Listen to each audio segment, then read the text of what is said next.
କୁକୁର କାମୁଡ଼ାରେ 7 ଗୁରୁତର। ବାଲେଶ୍ୱର ଜିଲ୍ଲା ଭୋଗରାଇ ବ୍ଲକ କମର୍ଦା ବଜାରରେ ଆଜି ପ୍ରାତଃ ଭ୍ରମଣ କରୁଥିବା ସମୟରେ ଗୋଟିଏ ପାଗଳ କୁକୁର ଗୋଡ଼ାଇ ଗୋଡ଼ାଇ ଲୋକଙ୍କୁ କାମୁଡ଼ିଥିଲା। ଗୁରୁତର ଅବସ୍ଥାରେ ସମସ୍ତଙ୍କୁ କମର୍ଦା ଗୋଷ୍ଠୀ ସ୍ୱାସ୍ଥ୍ୟ କେନ୍ଦ୍ରରେ ଭର୍ତ୍ତି କରାଯାଇଛି। ସେମାନଙ୍କ ମଧ୍ୟରେ 5 ଜଣ ମହିଳା, ଜଣେ ନାବାଳକ ଅଛନ୍ତି। ପାଗଳ କୁକୁରକୁ କାବୁ କରିବା ପାଇଁ ସ୍ଥାନୀୟ ଲୋକେ ଉଦ୍ୟମ କରୁଥିବା ବେଳେ ଆଖପାଖ ଅଞ୍ଚଳରେ କୁକୁର କାମୁଡ଼ାକୁ ନେଇ କୋକୁଆ ଭୟ ସୃଷ୍ଟି ହୋଇଛି। ଆଜି ଇଏ କୁକୁର କାମୁଡ଼ିଛି, ଆସୁଥିଲି କୁକୁର କାମୁଡ଼ିଛି।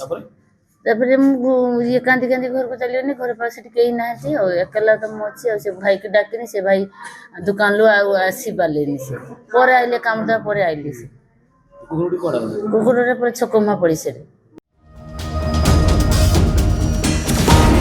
ଅନ୍ୟପଟେ ରାଜ୍ୟରେ ବିଭିନ୍ନ ଛକ ସ୍ଥାନରେ ତଥା ଗଳିକନ୍ଦିରେ ବୁଲା କୁକୁରଙ୍କ ସଂଖ୍ୟା ଆଶାତୀତ ଭାବେ ବଢ଼ିଯାଇଛି। କୁକୁର ପ୍ରାଦୁର୍ଭାବରେ ପଥଚାରୀ, 2 ଚକିଆ ଯାନ ଚାଳକ ଓ ବିଶେଷ କରି ସ୍କୁଲ ଯାଉଥିବା ଛୋଟ ଛୋଟ ପିଲାମାନେ ଭୟଭୀତ ହୋଇପଡ଼ୁଛନ୍ତି।